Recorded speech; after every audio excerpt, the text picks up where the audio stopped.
இப்படி பார்த்தீங்கன்னா director citizen பண்ணி தப்பு இல்லை, அவள் குற்றவாளி இல்லை. பரந்தாமன் இவன் மேலே கேஸ் போடுறது தப்பு. டைரக்டர் ஒரு கதை சொல்கிறச்சு, அந்த கதையில் வர 50, 60, 65 சீனும் அவள் ஃபுல்லாக பைகட் பண்ணிட்டோம். அதுக்கப்புறம் அந்த கேரக்டரை பூரா அவள் உள்வாங்கி நடிச்சுட்டு கண்ணு முடிச்சு அந்த கதையை எழுதி அந்த கதையை கொண்டு வந்து போலீஸுக்கு சொல்கிறான்.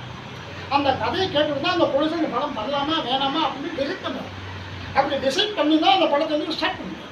அப்போது இந்த படத்தில் வந்து இப்படி போயிட்டேன்னு சொல்லிட்டோம், படம் அவன் எடுக்கிறச்சே நல்லா இருக்கிறது சூப்பராக இருக்கிறது சொல்லிட்டா டிஸ்ட்ரிபியூட்டர் பார்த்து படத்தை அப்ரிஷியேட் பண்ணிட்டா ஹாப்பி, படம் வந்து முடிஞ்சோன்னு எனக்கு சம்மந்தம் சொன்ன ஒரு மனுஷன் சென்சார் பார்த்துட்டு கொஞ்சம் மீட் பண்ணுங்க இல்லை கட் பண்ணுங்க சொன்னதால இந்த பிரச்சனை வச்சுட்டோ டைரக்டருக்கு சம்பளம் தர முடியாது அப்படின்னு சொல்லிட்டாங்க.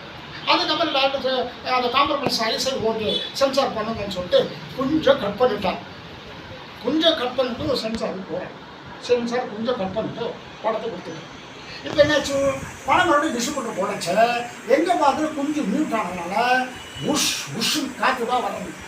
எங்கெல்லாம் ஹீரோயின் குஞ்சு கூப்பிட்றாலோ அங்கெல்லாம் காற்று புஷ் புஷ்ஷுன்னு தான் வரணும். இதை பார்த்து டிஸ்ட்ரிபியூட்டர் என்ன பண்ணிட்டால் இப்படி இருந்தால் படம் வாங்க முடியாது அப்படின்னு சொல்லிட்டு போட்டுட்டாங்க.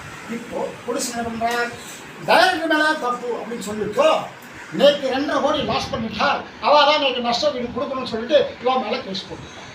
இது எப்படி சாத்தியமாகும்? மிஸ் பரந்தாமன் சொன்ன கேட்ட கதையை அவள் சொன்னபடி படம் எடுத்துட்டான். படத்தில் கொஞ்சம் ராமசாமி பேர் கட் பண்ணிட்டு அவளுக்கு தெரியும்.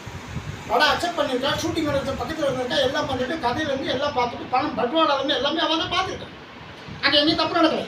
பட் ஒரு டைரக்டர் அவளோட கனவுல எப்படிலாம் இந்த படம் வந்து எப்படிலாம் ஜெயிக்கணும் கற்பனையோடு வந்து பண்ணியிருக்கிற இந்த படத்தை எல்லாம் பண்ணி கொடுத்ததுக்கப்புறம் எல்லாம் ஓகே அப்படித்தையும் ஓகேன்னு சொல்லிட்டு சென்சாரில் கட் பண்ணதுனால இவன் மேலே கேஸ் போட்டு 2 கோடி அவன் நஷ்டம் கிடையாது. எந்த நியாயம்?